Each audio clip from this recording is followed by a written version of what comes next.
The haunting melody. Once, in a quiet little town nestled deep within a dense forest, there stood an old, dilapidated mansion. No one dared to venture near it after dark, for strange and eerie occurrences were said to happen within its walls. One stormy night, as the rain pounded relentlessly on the mansion's decaying roof, a young woman named Emily found herself lost in the forest. She had been out on a solitary hike when the weather took a turn for the worse, leaving her disoriented and far from the safety of her home. Desperate for shelter, Emily stumbled upon the mansion. Its grotesque facade was barely visible through the heavy rain and dense fog. But it was her only hope, so she cautiously pushed open the creaky front door and entered. Inside, the air was icy cold, and the dimly lit hallways seemed to stretch on forever. Emily's heart pounded as she ventured further into the mansion. The floorboards groaned beneath her feet, and the walls whispered secrets she couldn't decipher. Suddenly, she heard it, a haunting melody echoing through the mansion's corridors. It was a sad, mournful tune, played on a piano that should have been long silent. Emily followed the eerie music, drawn deeper into the mansion's labyrinthine interior. As she reached the grand parlor, the source of the music became clear. A dusty, ancient piano sat in the center of the room, its keys moving as if played by an invisible hand. Emily stood there in shock, watching the ghostly performance. The melody grew louder, its haunting beauty captivating Emily. She couldn't resist the urge to approach the piano.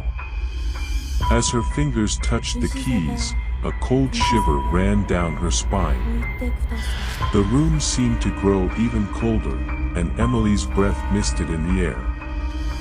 The music intensified, and Emily's fingers danced across the keys, as if controlled by some supernatural force. She couldn't stop herself, even as fear gnawed at her soul.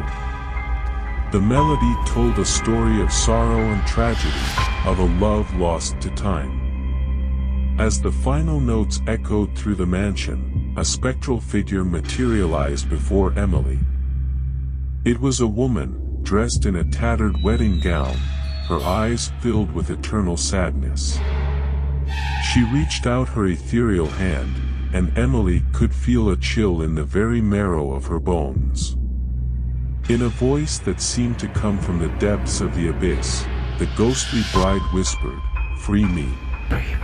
Emily, trembling with fear, asked, "How can I free you?" The ghostly bride pointed to an old, dusty photo frame on the grand piano. It held a faded photograph of a handsome man in a military uniform, the same melody sheet pinned beside it. With trembling hands, Emily realized the truth. The ghostly bride and her lover had been separated by war, and she had been cursed to play the haunting melody until someone uncovered their love story. Determined to help, Emily set out to learn the tragic tale of the ghostly lovers, piecing together letters, diaries, and fading memories hidden within the mansion. With each discovery, the ghostly bride grew more real, and the mansion's curse began to lift. Finally, one stormy night, as Emily stood before the ghostly bride and her lover, the curse was broken. The mansion crumbled away into dust, and the lovers, hand in hand, faded into the night, their sorrowful melody silenced forever. Emily found her way out of the forest that night, her heart heavy with the memory of the haunted mansion and the love story she had helped set free. The townspeople could no longer speak of the mansion with fear, for they knew that within its crumbling walls, true love had triumphed over darkness.